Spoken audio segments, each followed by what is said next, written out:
Kozhikode north മണ്ഡലത്തിൽ കഴിഞ്ഞ 5 വർഷത്തിനിടെ നിരവധി വികസന നേട്ടങ്ങൾ മണ്ഡലത്തിൽ കൊണ്ടുവരാൻ സാധിച്ചതിൽ സംതൃപ്തനാണെന്ന് തോട്ടത്തിൽ രവീന്ദ്രൻ MLA. ചൊവ്വായൂരിലെ അവയവമാറ്റ ശസ്ത്രക്രിയാ ഇൻസ്റ്റിറ്റ്യൂട്ട് അതിലൊന്നാണെന്നും MLA അമൃത വാർത്തകളോട് പ്രതികരിച്ചു. ഇങ്ങനെയൊരു വികസനം നടന്ന ഒരു കാലഘട്ടവും നമുക്കുണ്ടായിട്ടില്ല. ആണ് വാസ്തവം. സത്യത്തിൽ കോഴിക്കോട് നോർത്ത് മണ്ഡലത്തിൽ തന്നെ ഇപ്പോൾ ഏറ്റവും അവസാനം വന്നിട്ടില്ല. നിങ്ങളൊന്ന് ആലോചിച്ച് നോക്കുക, 600 കോടി റുപ്യ വകയിരുത്തിയിട്ട് അവയവമാറ്റ ശസ്ത്രക്രിയ അത് ലോകത്തിൽ 3ാമത്തെയാണ്. മെഡിക്കൽ കോളേജിൽ തന്നെ എൻ്റെ അഭിപ്രായത്തിൽ ചുരുങ്ങിയ ഒരു 300 കോടി റുപ്യൻ്റെങ്കിലും പ്രവർത്തനങ്ങൾ ഇപ്പം നടത്തിയിട്ടുണ്ടാവും. പുതിയ കെട്ടിടങ്ങൾ നിർമ്മിച്ച് ഓരോന്നും. മെഡിക്കൽ കോളേജിൽ ഞാൻ എൻ്റെ MLA ഫണ്ടിൻ്റെ ഏകദേശം ഒരു 10 കോടി റുപ്യകളെങ്കിലും കൊടുത്തിട്ടുണ്ട് ഞാനവിടെ. കാരണം ഓരോ അത്യാവശ്യമായിട്ടുള്ള പല ഉപകരണങ്ങളും വാങ്ങുന്നതിന്, കാരണം സാങ്കേതികമായിട്ട് അതിനൊക്കെ പ്രശ്നങ്ങളുണ്ടാകുന്നതിനെ കൊണ്ട് അത് അനുവദിച്ചു കൊടുത്തിട്ടുണ്ട്. എൻ്റെ ഇതിൽ ഏകദേശം 33 കോർപ്പറേഷൻ വാർഡുകളാണ് ഈ മണ്ഡലത്തിലുള്ളത്. 2 or 3 റോഡുകൾ എല്ലാ വാർഡുകളിലും അനുവദിച്ചു കൊടുത്തിട്ടുണ്ട്. അതിൻ്റെയൊക്കെ ഒരുവിധം എല്ലാത്തിനെയും പ്രവൃത്തിയും പൂർത്തീകരിച്ചു കഴിഞ്ഞു. ഒരു വിദ്യാഭ്യാസ കോംപ്ലക്സ് ഉണ്ടാക്കുകയാണ്. നമ്മൾ 7 കോടി റുപ്യേന് വകയിരുത്തിയിട്ടുണ്ട്. എല്ലാ വിദ്യാഭ്യാസ ഓഫീസുകളും അതിൻ്റെ ഉള്ളിൽ കൊണ്ടുവരാണ്. ഒരു സ്ഥലത്ത് പോയാൽ മതി. ഇപ്പോൾ NGO ക്വാർട്ടേഴ്സ് ഉണ്ട്. 16 ഏക്കർ സ്ഥലമുണ്ട്. ആ സ്ഥലം മുഴുവൻ എടുത്തിട്ട് 2 ടവറുകൾ ഉണ്ടാക്കിയിട്ട് 12 നിലയുള്ള 2 ടവറുകളിൽ നല്ല ഫ്ലാറ്റ്സ് ഉണ്ടാക്കിയിട്ട് ഇവരെ അതിലേക്ക് മാറ്റിയിട്ട് അവിടെ ഏറ്റവും ആധുനിക രീതിയിലുള്ള ഒരു കൺവെൻഷൻ സെൻ്ററാണ് കൊണ്ടുപോകാൻ ശ്രമിക്കുന്നത്.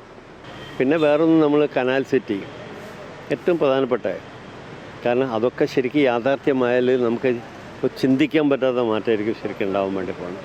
1118 കോടി റുപ്യ അതിന് അനുവദിച്ചിട്ടുള്ളത്. ഇപ്പോൾ ഫസ്റ്റ് ഫേസ് എന്നുള്ള നിലയ്ക്ക് അരയത്ത് പാലം മുതൽ എരഞ്ഞിപ്പാലം വരെയുള്ളതാണ് ഫസ്റ്റിൽ വീതി. 14 മീറ്ററാക്കി വീതി കൂട്ടുകയാണ്. അതിൽ നമ്മൾ ജലഗതാഗതത്തിനാണ് അത് ശരിക്കും അതിൻ്റെ ഉപയോഗം. പക്ഷേ ജലഗതാഗതത്തിനോടനുബന്ധിച്ച് തന്നെ അതിൻ്റെ സൈഡിൽ ഒരുപാട് വികസനം വരും. മാനാഞ്ചിറ മുതൽ പാവങ്ങാട് വരെ ഹെവി ട്രാഫിക്കുള്ള റൂട്ടാണ്. അതിൻ്റെ അക്വിസിഷൻ 250 കോടി റുപ്യേന് വകയിരുത്തിയിട്ടുണ്ട്.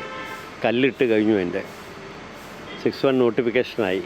അപ്പോൾ ഇത്രയും പെട്ടെന്ന് അതിൻ്റെ നടപടികൾ നടത്തും. അതേപോലെയാണ് നമ്മൾ കാരപ്പറമ്പിൽ നിന്ന് നമുക്കറിയാം കോഴിക്കോട് ബാലുശ്ശേരി റോഡ്. ഇതേമാതിരി ഹെവി ട്രാഫിക്കുള്ള കാരപ്പറമ്പിലുള്ളൊരു ബ്ലോക്ക് അറിയാത്ത ആളുകളുണ്ടാവില്ല. അപ്പോൾ അത് പരിഹരിക്കാൻ ഏതാനും ദിവസങ്ങൾക്ക് ആ സ്ഥലം ഏറ്റെടുക്കും.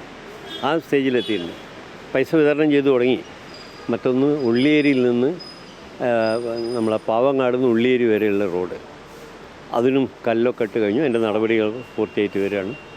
എത്രയും പെട്ടെന്ന് അങ്ങനെ നഗരപാത വികസനത്തിൻ്റെ ഭാഗമായിട്ട് 6 റോഡുകൾ പുതുതായിട്ട് ഇവിടെ അനുവദിക്കപ്പെട്ടിട്ടുണ്ട്. അതിലേറ്റവും പ്രധാനപ്പെട്ട ഒന്നാണ് ഗാന്ധി റോഡ്, CWRDM റോഡ്.